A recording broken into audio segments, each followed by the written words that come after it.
Well, thank you for tuning in with us today. My name is Matt Warner with Dignity Unbound, and I hope you were as moved and convicted as I was watching this film and curious to learn more about these reforms and Truth's story. And I'm so grateful to be able to introduce all of you to our feature hero, Truth Graff, who's joining us, as well as Randy Hicks, who is President and CEO of Georgia Center for Opportunity, and also Tony Kitchens, who is a board member with Georgia Center for Opportunity and brings a lot of experience to this issue to help us create a new vision for the future and to change some of these old ways of doing things that have not been productive or just. So I just want to put an extra emphasis on the success of these recent reforms that we'll talk more about. Georgia was a laggard in the country with 1 in 13 adults under some kind of correctional supervision. Today, that's now 1 in 19. That's a big difference. It's a great start. But there's more to come. There's more that can be done to get to a place of real dignity and success and justice. So that's what we're going to be talking about today, and I'm very excited to have this chance to be a part of it. I did also want to thank Ironlight for their support in putting together this event today, as well as Thatch Films for the production. And also a shout out to Chris Graff, Truth's son, who is responsible for that very moving song, From the Ashes, that was featured in the short documentary. So if you're joining us today in the audience, you are encouraged and welcome to continue to use the chat box to be part of the conversation and join this very constructive and civil discussion. We will be monitoring the chat as best we can, and if the opportunity presents itself, we may be able to pose one of your questions or bring one of your comments into the conversation. But let's get started here with Truth.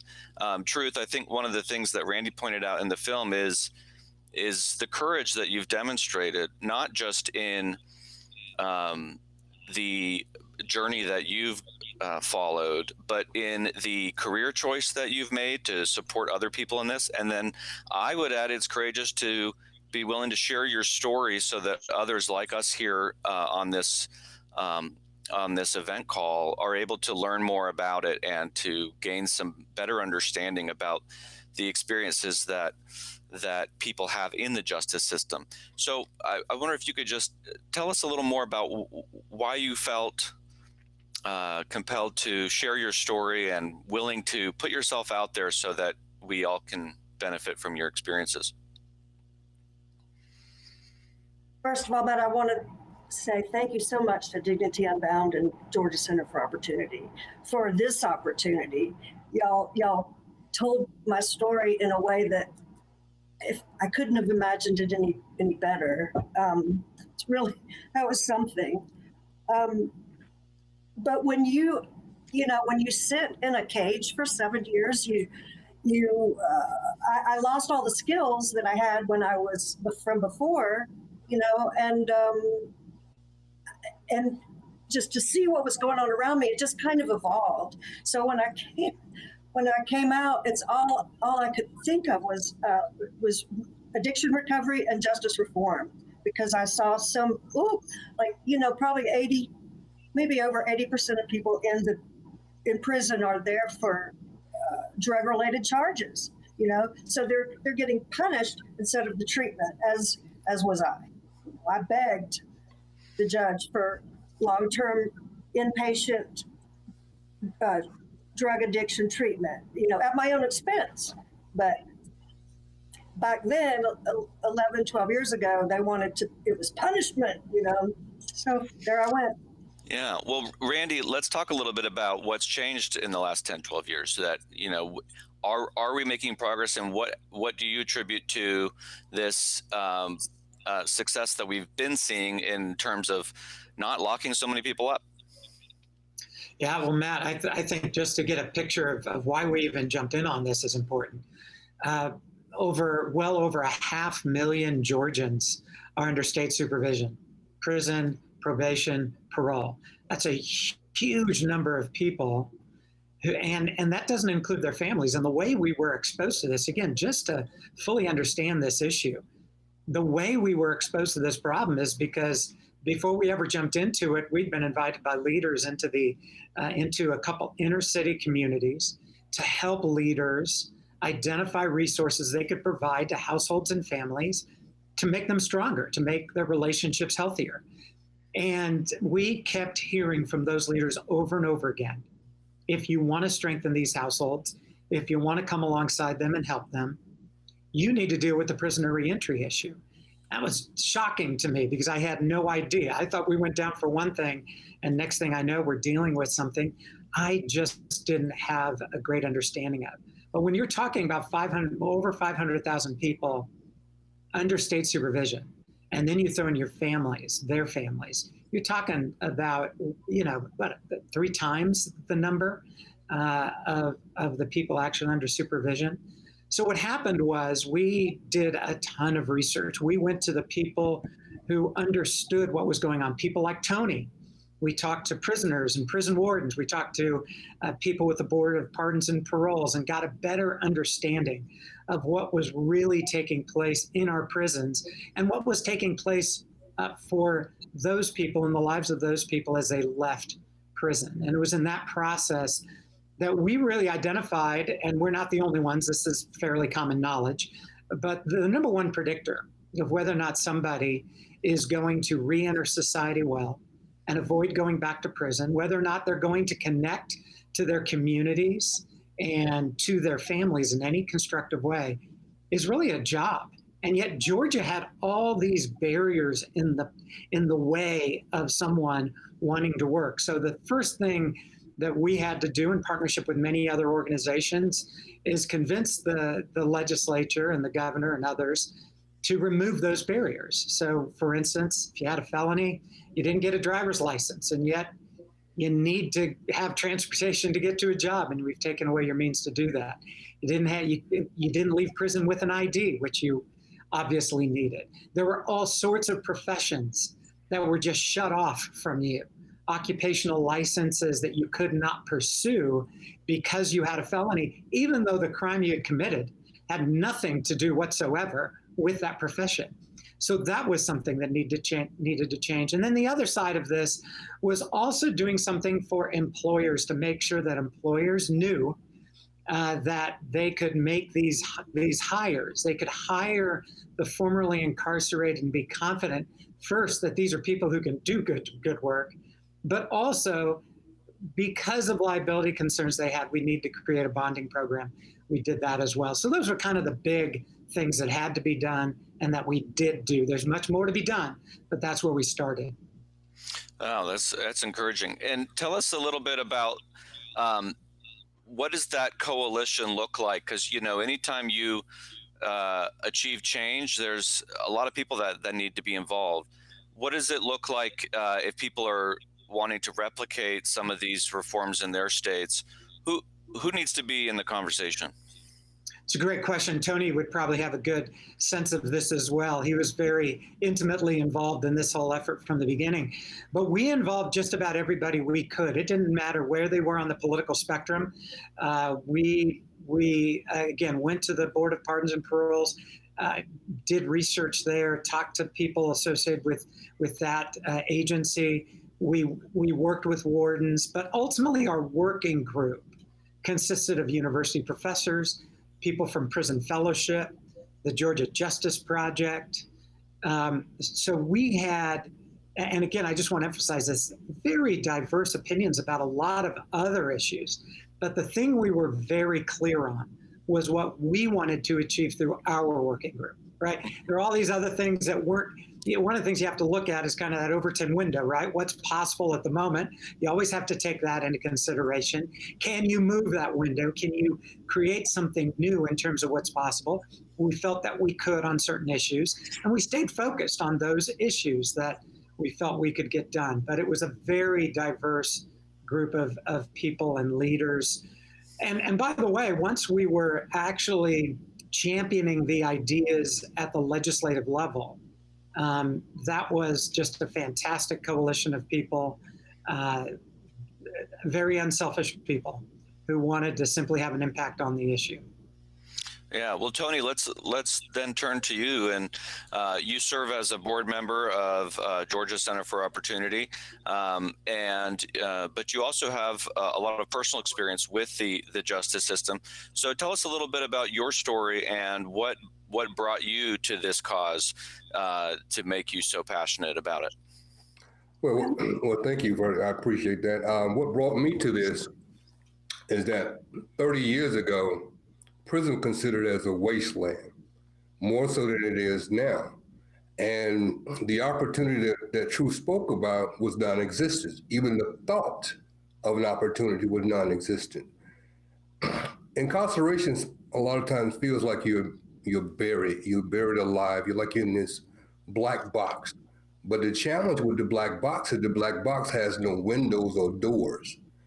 And so it doesn't matter how motivated you are. You had tons of people telling you in the prison system that you need to be motivated to stay out of prison.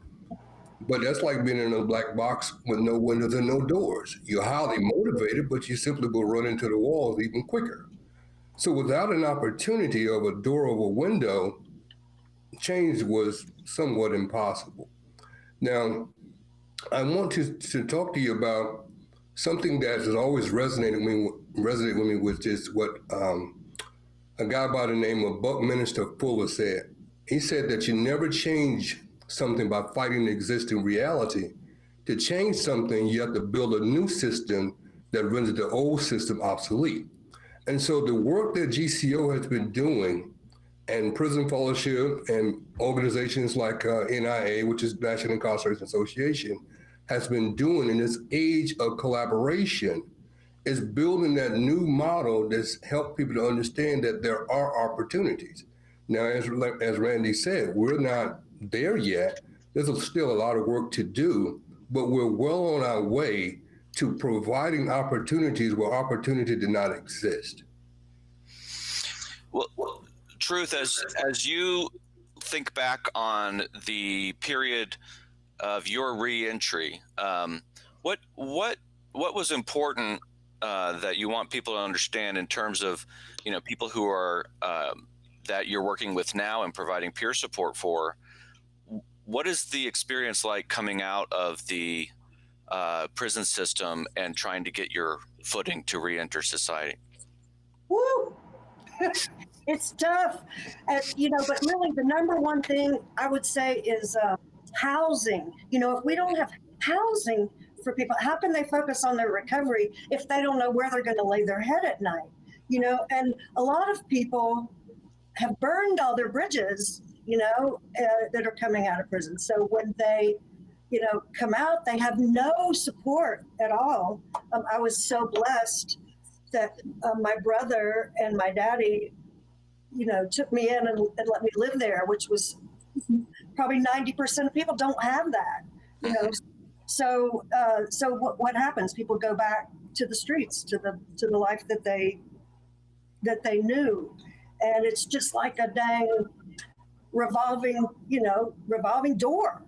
But if once housing is out of the way, then they can start looking at their surroundings and say, okay, now what do I need to do? But now I can focus on my recovery, which is really hard out there. It's hard without support. It's impossible without support. Yeah. Well, Tony, as you look today at the public conversation around criminal justice and, our legacy of, different factions wanting to be tough on crime and the incentives for, a politician to want to look tough on crime. And yet here we have this unseen to most of us problem where if we're tough on crime, we're really creating this downstream problem of, people who are not well treated and not in a good position to reenter society. So what are some of the things that you would want us as a general public to better understand about the way we need to be thinking about criminal justice reform? Well, first of all, I would say to continue to fight in the criminal justice reform arena, but also to understand the whole criminal justice system as it moves from the word reentry to community reintegration. You see, when we talk about community reintegration, that's a whole different process than reentry. I mean, you can be successful at reentry by simply living on the bridge. Once you get out of prison, you can be successful at that by living, on the bridge. But to achieve successful community reintegration is a long process that's filled with opportunities that really borders on a person's dignity. And so when we look at where we are in this whole criminal justice reform process, what side of the ball are we really on? Imagine it this way. If you had a football team and you had your offensive team and your defensive team on the field at the same time, what do you have? You have chaos.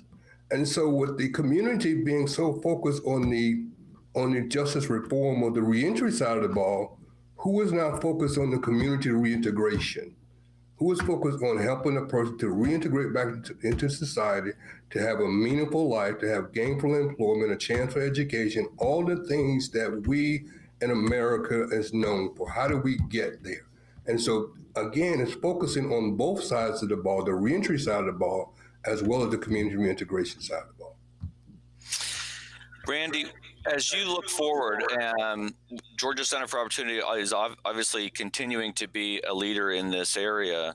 What are some of the specific things that you guys are hopeful are possible in terms of continuing reform? And is there any hope on limiting the number of people sent to prison in the first place? Yeah, a couple of things. First, just following up on something that Tony just said, I think it's important that law enforcement and our prosecutors, our system, recognize that reintegration begins at some level at the point of arrest. Virtually everybody who is arrested will be back on the streets someday. It's really a very small percentage who won't. So when we treat people as if they're not going to be back out on the streets, we're doing them a terrible disservice, a great harm, obviously, but we're also doing a great harm to society. Correct. They are returning. That's reality. So that's one thing that needs to happen. But there are a number of things, the changes that need to come. We need to change civil asset forfeiture.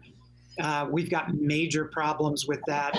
No law enforcement agency should be able to take perhaps somebody's most valuable asset without there being a conviction. So that's one thing that has to be dealt with, because oftentimes that's a car that keeps somebody from getting to work again. I mean, it's amazing how often transportation is a problem. We have to deal with debt-related issues. People come out of prison, as Tony can tell you, people come out of prison with all sorts of debts. Child support arrearages, fines, restitution payments, those kinds of things. There's a way to structure that can keep people from going back into debt and can encourage them to actually take an on the books, above board job, as opposed to doing something kind of under the table and perhaps illegal. And then obviously, I think the greatest hope for perhaps reducing the number of people going to prison is increasing our focus on accountability courts. Accountability courts are very helpful in basically creating the kind of structure that someone like Truth would have benefited from. Rather than sending her to prison, structure a program whereby she can get healthy. She can address these issues, and not just address them on her own, but address it with the help of community-based organizations and the courts, so that she doesn't have to go spend time in jail. We can't do that for everyone, but we can do it for a lot more people than we're doing it. And those courts are being very successful. So bigger emphasis on accountability courts, I think, is very important here. And Truth, if I understand correctly, you work in association with accountability courts. Can you explain to us a little bit more about what those are and how they work? Sure. So it's a diversion program. You know that, like here in Atlanta, Fulton County knows that nobody benefits from sitting in a prison cell. So especially if you're drug addicted, they're going to come out and the problem is still there. So we have a program that walks people through the process of recovery. And my little role just is to help the people that come into the program know that they have someone who's been there. I know what you're talking about when you're talking about over there at the jail, and I know what you're talking about when you're talking about over there at the prison. And we get to really be honest with each other, and they can say, man, I'm so afraid out here, what about this and what about that? And just to know that they have support is huge. And if they can get through the program in 18 months, and the judge and everybody wants you to graduate. I mean, it's so supportive. Then there's a big graduation. That you've got a job, you've got housing, you've got a support system, and you're ready to go. You are reintegrated. Yeah. Community is so important, and in fact, treating the addiction as the only factor that matters, when really the question is what's behind that, and that is how we can get to healing and resolution. Tony, what if anything is giving you optimism going forward at GCO? What should we be looking out for, and maybe even pitching in and getting behind to help support you guys? Well, that's a great question. One of the things that GCO is a highly collaborative organization. They reach out to a lot of different people like Prison Fellowship, National Incarceration Association, different organizations to do this work, because I've been doing this work for 3 decades, and I know that it takes more than one perspective to really address all the systemic problems that incarceration brings. And so GCO brings this perspective where it's a collaborative effort to look at it from different angles and address the opportunity part of it, as Randy alluded to in our focus group, to stay focused on what is it that we can do by providing an opportunity, and how do we do that? Because again, there's so many different aspects or so many different facets of this criminal justice reform initiative. There's housing, like Truth spoke about housing. There's drug addiction. There's all different phases of this problem. So to be able to do this in a collaborative effort, because I say it all the time, I say that we're living in a world of the 3 C's. That's intrinsic change, overwhelming collateral consequences, and need for collaboration. And so that is what I look forward to, is the need for collaboration that we hadn't had in, I know, at least 20 years, as we move forward in addressing what it is that God called each of us to do, either as an individual or as an organization, to address the systemic problem.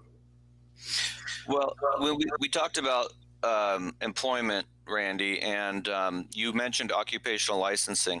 For any of us who may have never paid any attention or know anything about that, what kinds of jobs are there that are that people leaving prison are prevented from building a career in, for example? I think Truth is ready to jump on that. She raised her hand. Okay. I'm going to defer to the two with unbelievable experience with this. Okay, Truth, go ahead. Well, first of all, I had earned my real estate license pre-drug addiction. And but I couldn't go back into you can't get your real estate license because you have a felony. Plus, my charge was I burnt my own house down. So they're like, we don't have any matches or lighters around Truth. That was the big joke. But then I wanted to go work in a hospital helping people that in the opioid crisis. I had got training for that, but the hospital wouldn't let me in because I was a felon, and I don't know. I was just banned.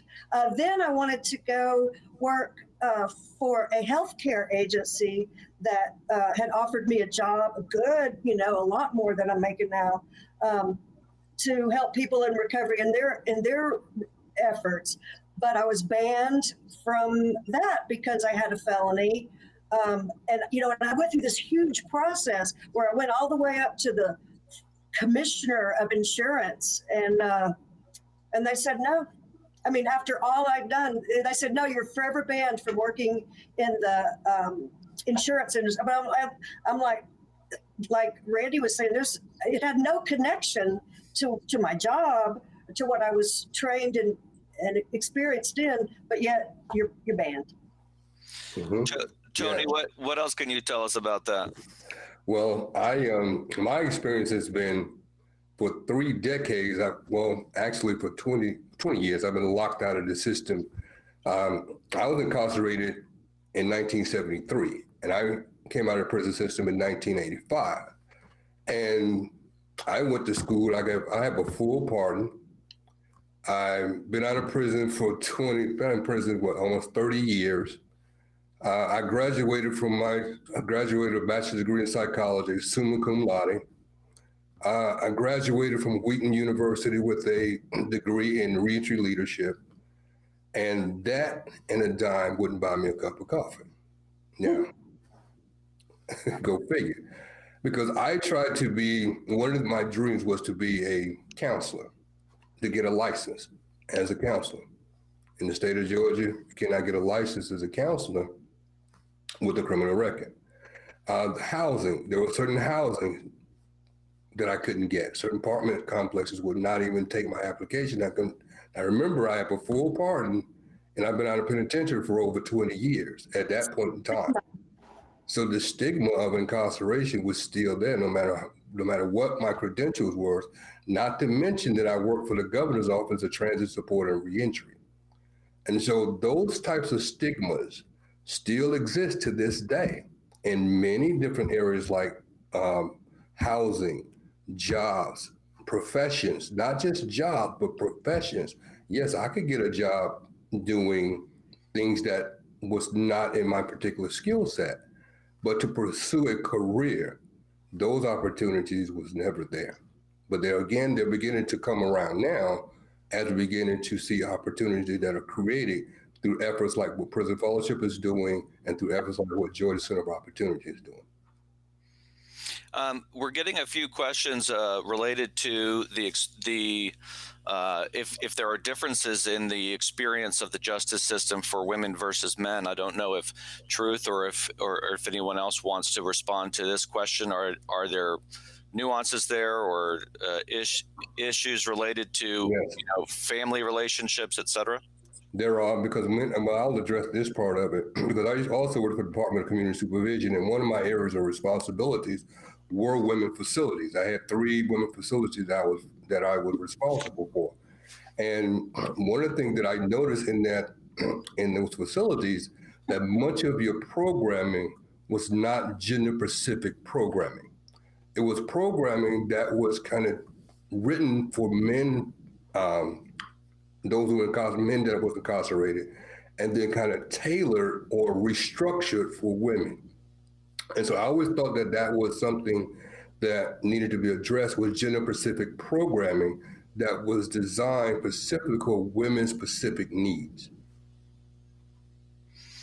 I would just say on a whole different note, the difference that I noticed and kept noticing is when I got out and listening to the men had drugs. There was so much drugs in the prison, in men's prisons, and there really isn't in the women. And there's cell phones in the men's prisons, and there really isn't in women's. So they had access to things that women did not. And I don't know, there's pros and cons to looking at that both ways.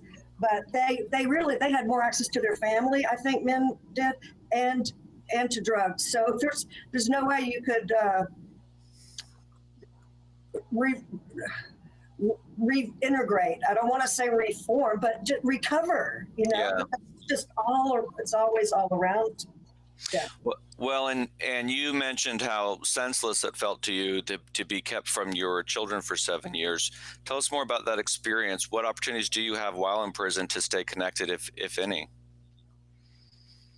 Nothing. I missed all of their high school graduations. It about killed me.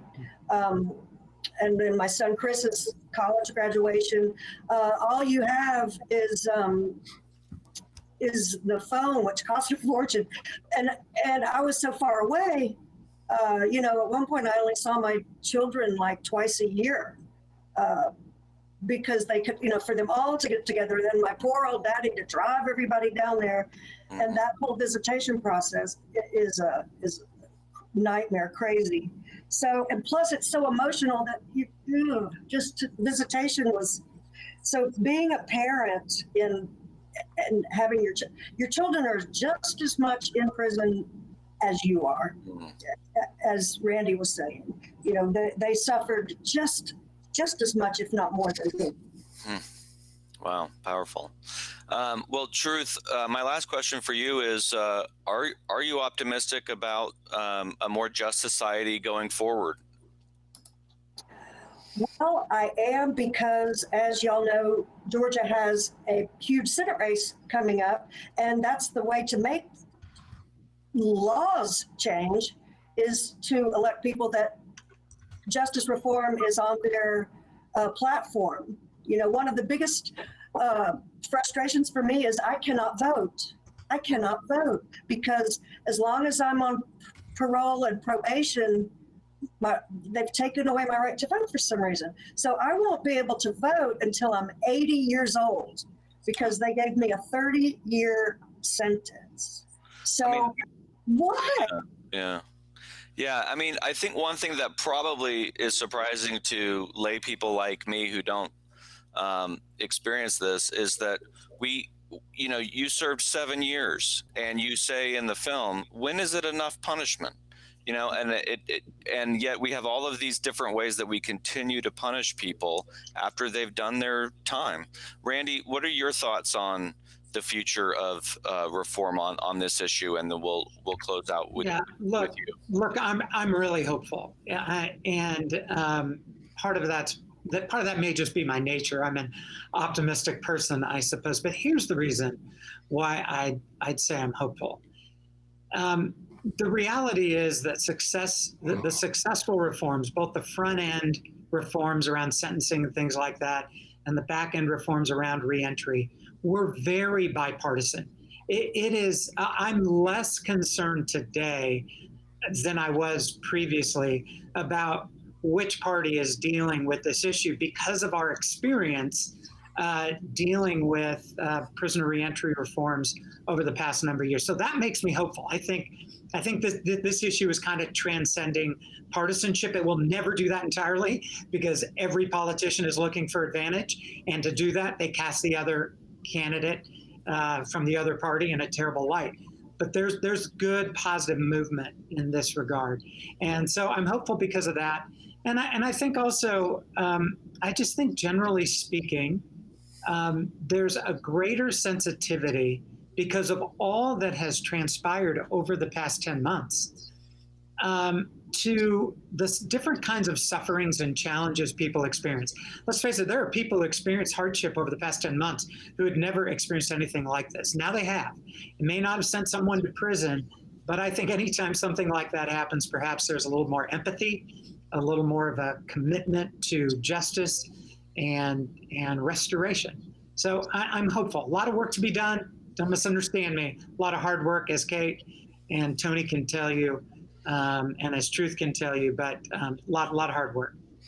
Well, I tell you, I am hopeful that your willingness to share this story with more people is going to be an important part of making future reform more likely, because I think so much of this change is related to, a lot of us are ignorant, don't know what's going on, don't think much about it. But there is, as you mentioned, in that whole pipeline, there are opportunities at arrest, at sentencing, at reentry, at community reintegration, for us to look at all of our policies and ask whether these are smart, or whether they're just, or whether they're working, or if we're just punishing ourselves, as Eric said in the film. So I just want to thank all of you for your leadership on the issue and your willingness to share it with us. And I want to remind everyone on the call today that this short documentary is now available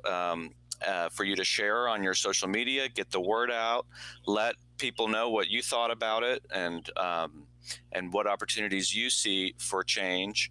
And of course, stay in touch with us at dignityunbound.org. If you want to follow more stories like this, we have some others that you can see both here in the U.S. and in different parts of the world, where again, this common theme is recognizing that human dignity needs to be the main operating principle in how we construct our laws and our policies in this country.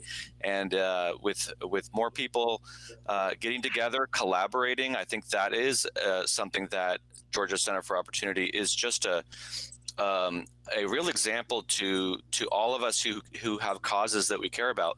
You've got to reach out and expand your network and listen and learn from other people, and come up with where you align and get something done. You don't have to agree on everything.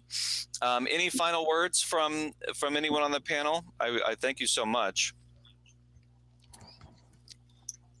Just thank you, Matt. Thanks for hosting this. And Truth, congratulations. I appreciate you so much.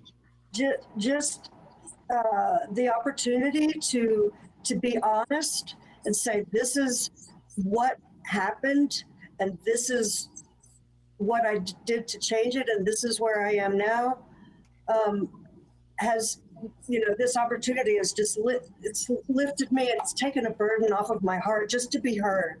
I really appreciate that from all of you. And I want to chime in on that as well, because coming from a existence where there was no opportunities, for you to continue to shine the light upon this criminal justice need is, from my perspective, is phenomenal. Because again, crawling from the depths of those darkness from 1985 to now, to be able to see the collaboration that's taking place now, to be able to give people those opportunities, not just to give them opportunities just for employment, but sustainable employment. That I applaud you for. So thank you for hosting this, and thank you, Randy, for all the work that you do. And Truth, thank you for being willing to bring your story out front, so that we begin to hear and see what this criminal justice reform looks like. Thank you. All right. Well, thank you, everyone. We will be rooting for all of you in 2021, and wishing you all the best safety, health, and success. And thank you to everyone who has joined. And catch us next time on our next story, which we'll be announcing if you follow us on social media. This is Matt Warner with Dignity Unbound. Goodbye.